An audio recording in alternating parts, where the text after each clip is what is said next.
À 75 ans, Charles III est aujourd'hui un homme d'État, un roi. Mais de sa naissance à son accession au trône, ce sont surtout des femmes qui ont rythmé la vie du souverain britannique. Pendant son enfance d'abord, Charles grandit dans un environnement féminin, à commencer par la fréquentation de ses deux grands-mères.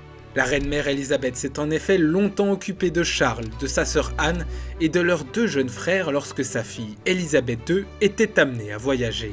Elle a été l'une des pierres angulaires de son éducation au trône. Le petit-fils et sa grand-mère étaient très complices, se connaissaient par cœur et partageaient même une passion pour le jardinage.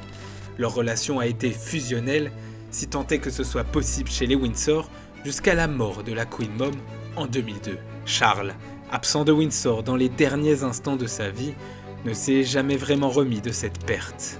Et sa grand-mère paternelle, Alice de Battenberg, bien que moins présente, lui a aussi été importante. Le roi admirait sa façon de penser et les histoires de son enfance qu'elle lui racontait.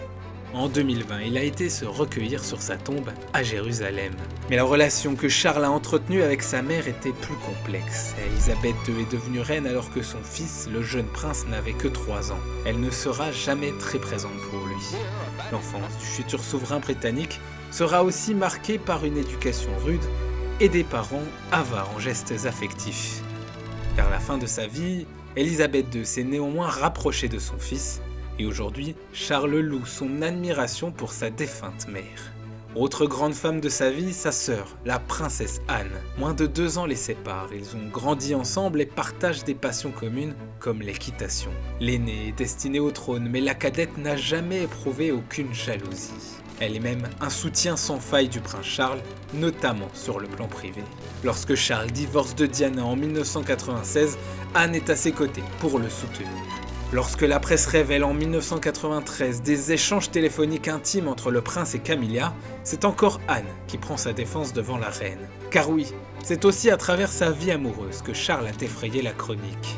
Avec Diana Spencer, ils forment un couple glamour en apparence, mais dès leur mariage en 1981, leur existence conjugale sera tout, sauf un conte de fées.